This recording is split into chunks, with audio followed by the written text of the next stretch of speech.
Alright, time for another DraftPhysics.com. Debate physics also, but the debate just can't be had on the planet of the way too stupid. You can't have a debate with the way too stupid. And it's just, there's almost no point in seeking or soliciting physics arguments because nobody can make any. Where we left off was just so silly. So there's, all kinds of experiments done, and this one's been done over and over again. It's a classic in physics, and I really shouldn't even have to, I shouldn't have to explain what the argument is and what they have to counter argue. Refrigerator. Anyway, yeah. And so the video is watchable. It shouldn't even be an argument. You can, watch different people making the argument. So this is the physics girl example. And there's there's just no room for any extra bullshit. You have to deal with what physics argues. All right, and you can't sit there and pretend their argument is something different, okay, than what it actually is. All right, so you start off with a 5 mass going 10 velocity. It combines with another mass. That means it exchanges its energy. It vibrates the other thing. This one gets vibrated. They become compatible with each other and essentially end up being a 10 ton, okay, or a 10 mass going 5 velocity. That's the outcome. Now the problem is, in the kinetic energy theory, you lose 1/2 of the kinetic energy. And of course, because momentum is rational, you conserve the momentum perfectly. You have the same energy here that you started with here. It's just in a different form. More atoms moving slow, less atoms moving fast. Not a big difference, not very confusing.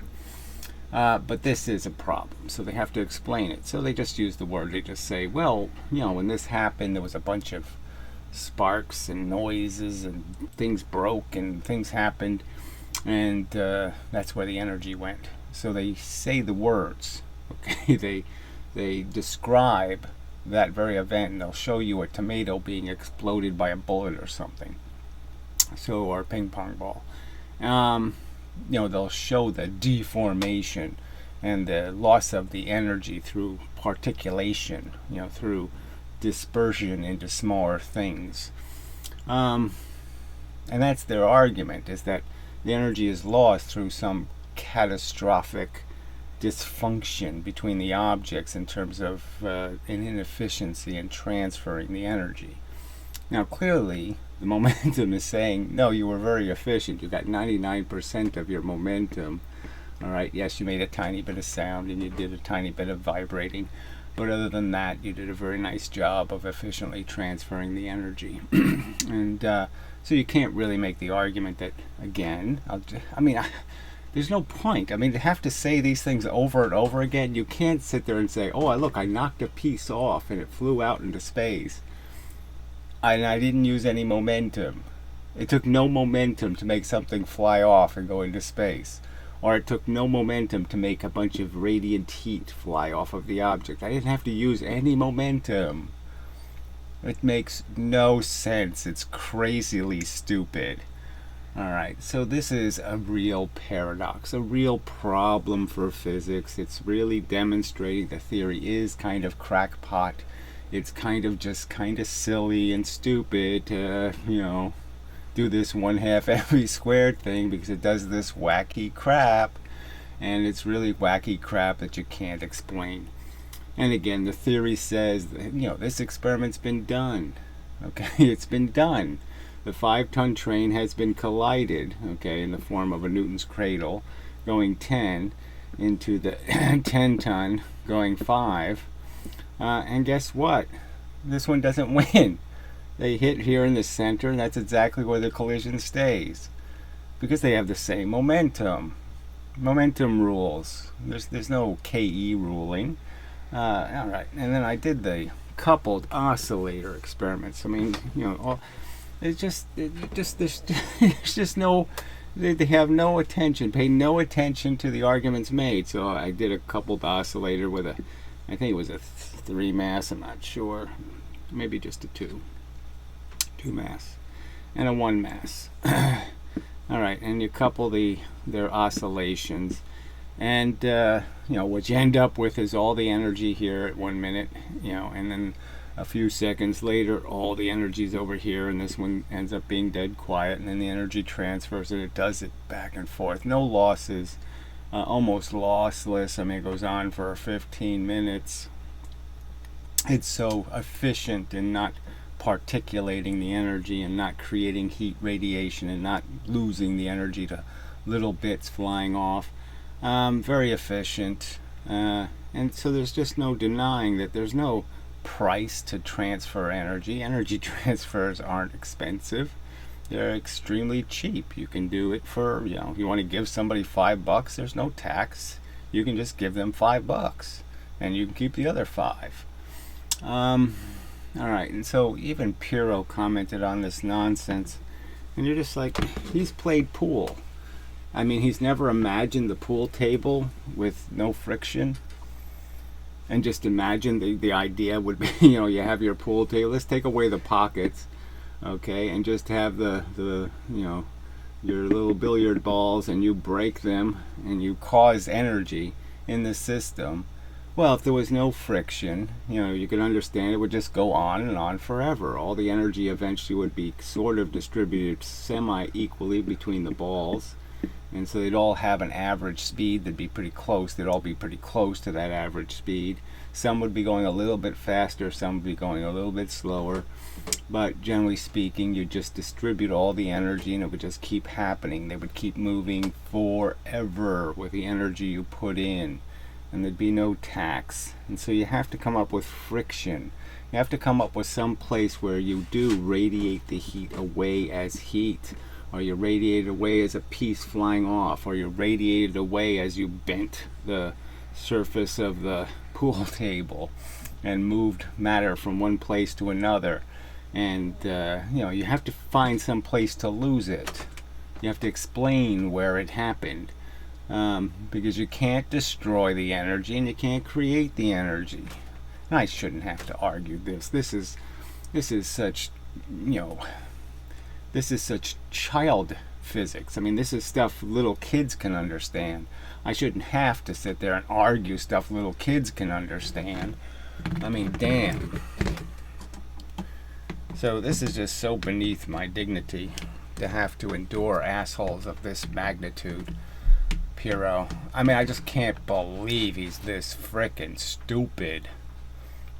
So I'll read I don't even know if it's worth reading this comment. It's such gobbledygook. But I'll read it. Yeah, what the hell? I just... Yeah, I mean, there's just no point in interacting. I mean, obviously, this planet is just way too stupid to have a rational conversation. There's just nobody capable of accounting for the experiments that have already been done and proven, well proven. They think energy isn't transferred between objects. They're really this stupid. I mean, I even used the bowling ball analogy. If the bowling ball is running across a surface that has a lot of friction, it's not covered in oil, it's covered in a bunch of little tiny spikes. Obviously, the ball's going to slow down. Obviously, the ball's going to lose its momentum to the surface. It's going to, hit things in the surface. You could almost think of them as little tiny billiard balls. And it's going to move those and give its energy to them. That's what heat is. Heat is your energy going to electrons and protons moving, atoms moving. That's what it is. You have to lose energy to create that stuff. You can't keep your momentum, okay, and move something. You give it to something. If you give away any velocity you have to something else, you don't have it anymore. I mean, I shouldn't have to explain that to anyone on this planet. Anyway, Gary says both that squaring time makes no sense, but also that you do have to square the time units to get the distance units. I didn't say you have to. I mean, it's Galilean, okay? It's already understood that, yes, you're accruing extra velocity, and it happens to be at a quadratic rate. But it's the distance that's quadratic, and the distance isn't where you're creating the force. It's the time that creates the force. So I'm just saying the distance isn't telling you how much force you've collected directly. It's telling you quite indirectly, okay, by a quadratic function. So what? What does that have to do with E equals? Oh, that's right, nothing. So he's not really objecting to squaring time units. Of course I am objecting to it, so I'll keep saying it. If the units of time are not squared, that's not how you get the energy. The time is what's creating the energy. If you square it, then you're pretending you got more energy than you got. Okay, the distance is the one that is a squared function, and it has absolutely nothing, again, to do with the fact that, like I said, I have already given these analogies. I mean, if a meteor is coming towards Earth at 500 miles an hour, and it spends 1 second in 9.8 meter per second gravity, it's only going to be going 509 miles per hour. 9.8. That's not going to gain any exponential amount based on distance. It doesn't matter that, okay, it's moving 500 miles an hour. It's going to travel at 500 miles. Okay, it's going to travel 500 miles in an hour. It's going to travel, more than a mile in a minute, and certainly a lot of distance in a second. The distance isn't telling you how much energy it acquired. The distance will lie to you if you think the distance is telling you how much energy it got, the distance it traveled. No, the time it's in the gravity is going to tell you how much energy it got. Fact, you haven't refuted it, you haven't disputed it, all you do is play these moronic frickin' word games. Okay. It's a basically case closed. I just, amazing crap. It's just amazing crap. The case hasn't been closed since the day Leibniz showed up and disputed Newton's rational physics. The case has never been closed. Okay, the evidence has always been chicanery. Leibniz showed up and said it takes the same energy to lift 4 pounds 1 foot as it takes to lift 1 pound 4 feet. It's not true. That's not how they fall in gravity. The two will have a different weight when you drop them. When you, the 4 mass dropping the 1 foot will weigh more than the 1 mass dropping 4 feet. Just a fact when they hit the ground. It's not the same thing. Okay. And I'm personally glad we went through this, through it all to this level. So imagine, it's just amazing that they think they have wrapped this up with some silly fucking notion that energy isn't exchanged between objects in the universe. That's their theory. So their theory is they don't have to explain deformation or heat or losses, in the light of not losing momentum, which is impossible, by the way. Okay, so they said, screw that challenge. We'll just make up some fake notion that when you exchange energy, you automatically lose energy. That's their theory, which obviously makes no sense because then the coupled oscillator wouldn't run for 15 minutes. I think my own understanding of Newtonian mechanics has been raised. I mean, where? Again, you just can't even admit simple truths. I mean, you people are such pathetic, lying scum. I mean, clearly Newton didn't believe it. He says twice the force equals twice the velocity. 3 times the force equals 3 times the velocity. That's clearly written in his overt statements about reality. He doesn't believe your Leibnizian physics. It wasn't his physics. Quit lying. Or at least return to where I was when I had to do these problems in college. So, little smiley face he puts to that one. He thinks doing the problems is somehow physics. He doesn't think the concepts mean anything. You don't have to have the concepts right. You don't have to understand that, oh yes, on a pool table, energy is exchanged. And if it wasn't for the fact that the felt and the things all have a little bit of loss, they get hot, they stretch, they move, and they steal some of your energy, the damn thing would go on forever and ever. Oh, what a piece of scum. P.S. The other thing I had to work through was how the rocket ship energy works. So now we're back to a silly relativity argument. So they think going from 10 miles an hour to 20 miles an hour, or 5 miles an hour to 10 miles an hour, your octane doubled. Your gasoline doubles its octane every time you double your speed. That's their theory. Okay, so it's just preposterously silly. There's no relativistic impact at these velocities. It's just absolute nonsense to sit there and say, relativity sucked up the energy. It's just too silly. How could it take 4 times the energy in space to get twice the velocity? Yeah, that's right. And how could you measure your extra whatever kinetic energy? Where is it? Because twice the velocity is just going to be twice the weight. It's not going to be any more than that. So you have something going twice the velocity, okay, and the same mass. And so you have one of them going 1 velocity, one of them going twice the velocity. How are you going to measure whatever this kinetic energy is? Well, you can only measure it by weighing them, letting them crash into something. And the one going twice as fast is only going to have twice the energy. I mean, it's just such crap. This is so pathetically stupid. All right, given relativity, thanks to Physics Michael and some math and thinking, it becomes clear that it's because you have to throw half the energy into the rocket exhaust. I mean, it's just too silly.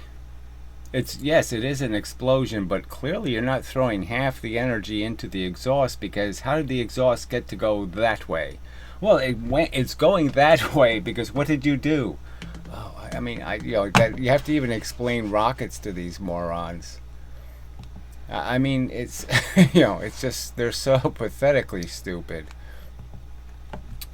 All right, so I did this already. It just, why is there a rocket engine? Why is it, okay, that, and they have to spend a lot of money to make these things out of really strong materials. Why? Oh, because it's taking something that's exploding in all directions, and what's it trying to do? It's trying to make it explode in one direction, the opposite direction, to get it to go this way, so it keeps this way. If it can give away just this way, then it gets to keep the other way. So that's the whole idea, is to make stuff fly off and leave that way, because that guarantees that you're going to have an imbalance going this way, because this is opposing you. This is what's stopping you from going that way, is the fact that this way exists. I mean, inside of you, when you're not moving, there's stuff going this way and there's stuff going that way. You have a balance. You want to get rid of the balance, so you're trying to get everything to go out this way. So yes, the explosion hits this way and it gets pushed that way, and the explosion hits this way and it gets pushed that way. Too stupid. Oh, fuck. I just can't stand this goddamn scumhole planet of morons. Alright. Rocket exhaust. But if the tires are on the road, you put the energy into the relative velocity with the ground. That is, you spin the earth. Yeah. The earth spins. Every time somebody drives down the road, the earth is spinning somewhere. No, it isn't. The earth doesn't care. It's reflecting. It's reflecting. It's reflecting. The anvil proves it. So again, I keep doing this. I keep explaining to you that you cannot use these stupid fucking goddamn arguments. So I made the point. The hardened anvil. The anvil that doesn't use up any of the momentum because it doesn't dent. So you heat treat it and you make it really hard, and then you drop a ball bearing on it and it bounces 200 fucking times. So, are you idiotic enough to think that 200 times it pushed the earth? It gave the earth energy 200 times? No. It gave nothing energy. It threw it right back and said, fuck you, we're not taking your energy. And so it reversed it. And then it came back down again, and then it reversed it. And it comes back down and it reverses it. There is no accumulation of the energy, because obviously it wouldn't bounce if the other object yields. If the other object yields, if I throw it frickin' tennis ball at a brick wall and the brick wall moves, then my tennis ball isn't going to bounce back to me. Oh, God damn stupid. Alright, so here's the other comment he made. Okay, I did some math to think this through, and yeah, I think you're totally right. So he's totally right that somehow you can't transfer energy without there being some sort of half of it has to disappear tax. Okay. If an initial 1 kilogram object comes in at 10 meters per second and sticks to a second 1 kilogram, from conservation of momentum, we know 2 kilogram now stuck together goes 5 meters per second. Yeah, that's right. So now you've conserved all the momentum, whatever the fuck momentum is in your wacky, silly theory of shit. You have it all still. Yeah. So now what are you going to do? Explain what? You have all the momentum. Your bowling ball is still going the same speed, essentially. All you can do is change the speed and the mass. So that's all we've done. All you've done is taken a thing and you've now made it bigger and slower.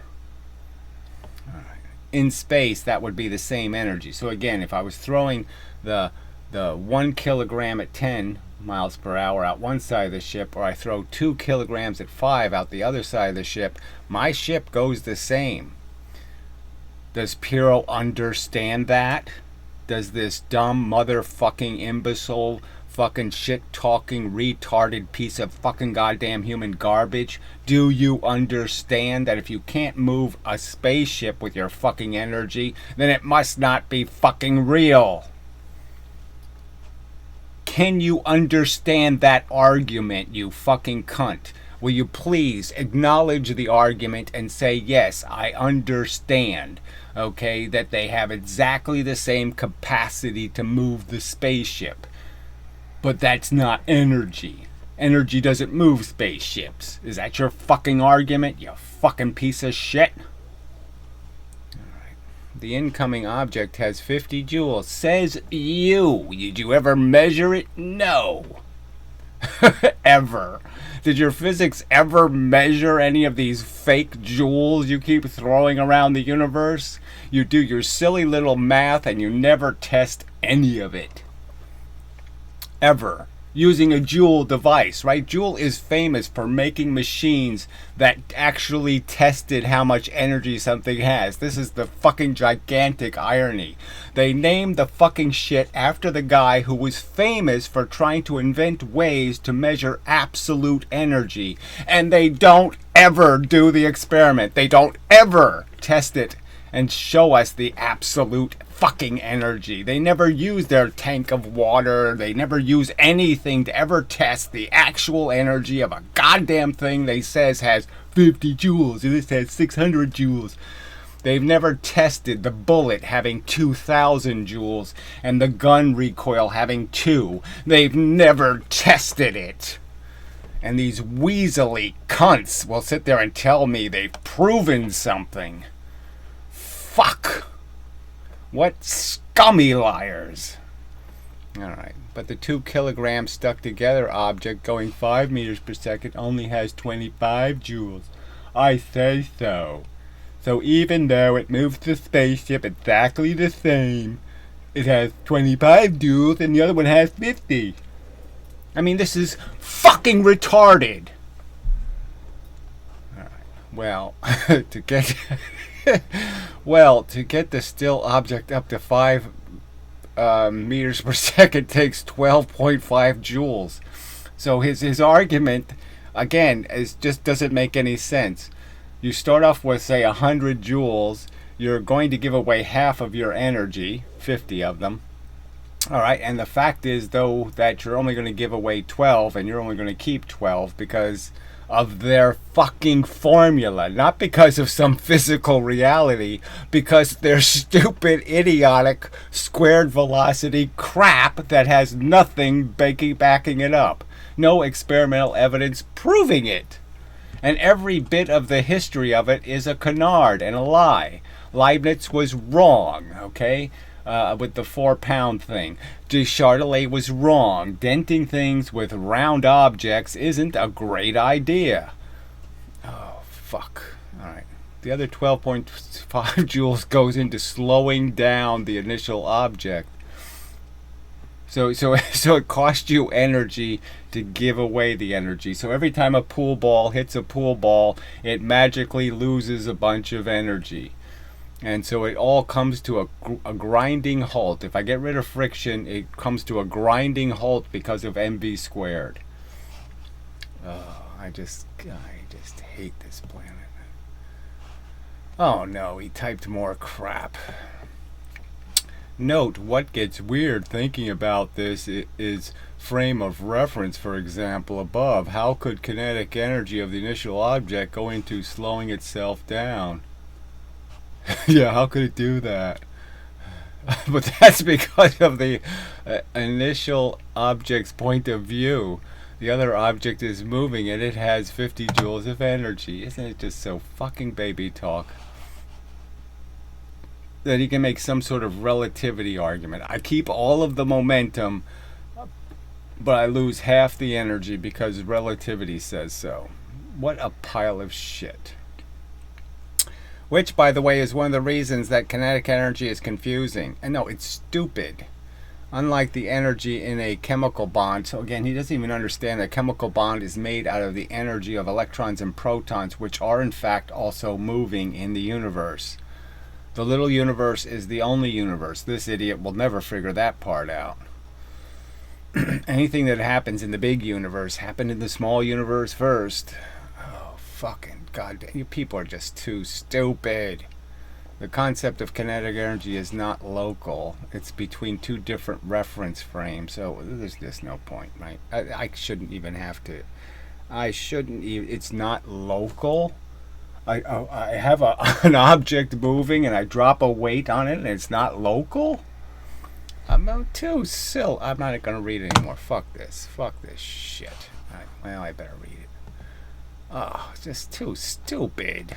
The energy is spent giving two frames in different velocity. That's odd. It's counterintuitive. Fuck you. It's irrational nonsense. You have to account for the fact that the energy is motion in a direction. The motion in a direction has been conserved in the sense that you've doubled the mass and half the velocity. Except when you go through enough mechanics like Galileo and Newton and all of them. Yeah, that's right. All of them didn't believe what you believe, you fucking lying piece of shit. Okay. It starts to make more sense. I mean, how can you say it wouldn't make any sense to Galileo, it wouldn't make any sense to Descartes, and it wouldn't have made any sense to Newton, and Newton said overtly it doesn't make any sense to me. So quit lying about their positions in this argument, you fucking piece of shit. How can you do this, you disgraceful liar? You're lying about dead icons. I mean, these people deserve respect, and you're fucking dissing them by saying they agreed with your nonsense. They didn't agree with your nonsense, you liar. It starts to make more sense than how things could be otherwise. Oh, it's just so stupid. This proof of ions is kind of... I mean, a proof. He's calling this fucking a proof. He just made up a fucking fable, a story. He just says it magically uses up the energy. Physics girl is wrong. There is no deformation. There is no friction. There is no heat. The energy just disappears. Fuck! You're such lying scum. Jesus, guys, I just can't. This is just so vomit-worthy. How can people be this despicable? Kind of also about the fact that if KE and momentum were the same thing, they're not the same thing, you fucking retard. One is a fable, one is rock-solid mechanical physics. There would be no energy to deform objects. Oh, there, he's figuring that out now. There would be no energy to change their velocities to match because the momentum can't change due to relativity. So amazing. Just amazing. It's just amazing. So this moron really does think when the ball bearing's bouncing up and down, it's putting twice the energy into the earth every time it does it. What a fucking moron. If momentum changed that way, to do the deformation, you would not have relativity in physical mechanics, wouldn't work. Well, yeah, guess what? It doesn't work. And the proof is they've never even tried to test any of this stuff. The fact is the theories are all shit, and that's why there is no fucking evidence. You can't have evidence for shit theory. And it's all shit theory. That's why they haven't done any lever experiments. That's why they haven't done any catapult experiments. That's why they haven't done any pendulum experiments. It's because the truth will be, hey, fuck, this is nonsense. I mean, the fact that NASA won't just, say overtly it's crap, which they should say, because frankly, again, they're conceding it doesn't work in space. That's not why it is the way it is. No one knows why the physical constants are what they are really why it works this way. Nobody knows, says physics, says Piro.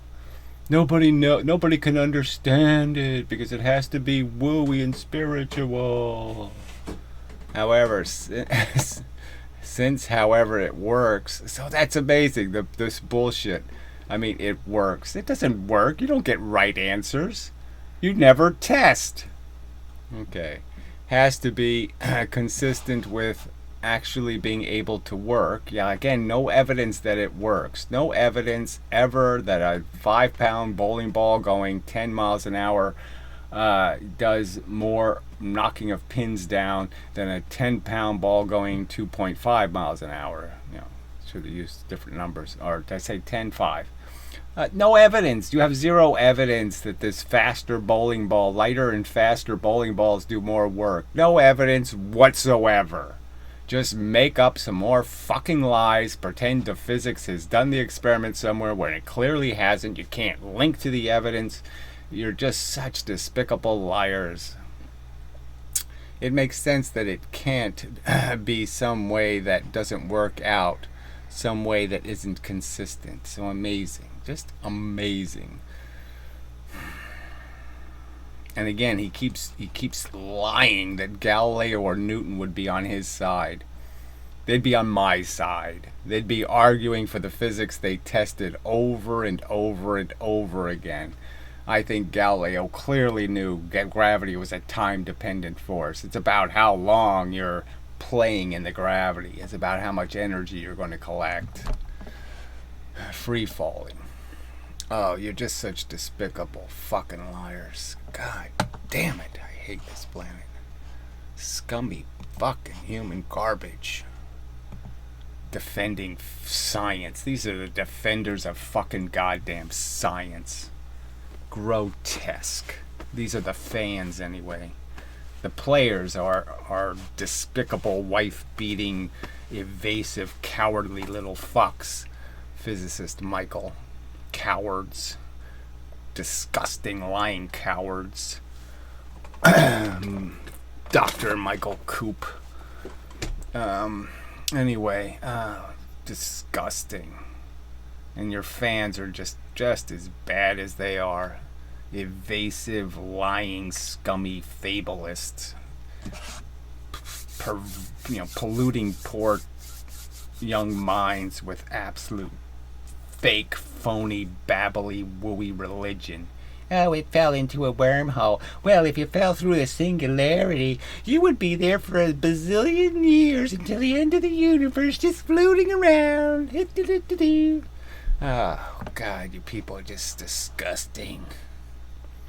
Ugh. Fuck you all. Till dead. Alright, so just thought I'd throw in some simulation updates. So there are 2 simulations, worked on in irregular time and such. This is the one that will run in a browser. And it does do, basically that, okay? It does create a pressure that pushes electrons and protons together, that obliges electrons to repel each other and protons to repel other protons. It works perfectly, creating the mechanics of what is the movement between the elemental objects, which isn't being controlled by anything called gravity. It's being controlled by charge. And it's easily illustrated that this simple mechanical system of just having two forces to match the two electrical objects, the two charged elements, and having them have an inverse effect on each other, creates repulsion and attraction, and it does it quite well. Just a fact. Okay, so I need to speed this one up and gotta make the radius smaller. And anyway, so yes, this is what happens, and then this is creating basically what you could call a neutron, which is an electron and a proton that are stuck together. And it's really a charged object, which is the irony. It's not neutral, it's just that it has equal negative and positive charge. It's the first dipole. And so anyway, so that's the one simulation, and now we'll go to the current one being worked on.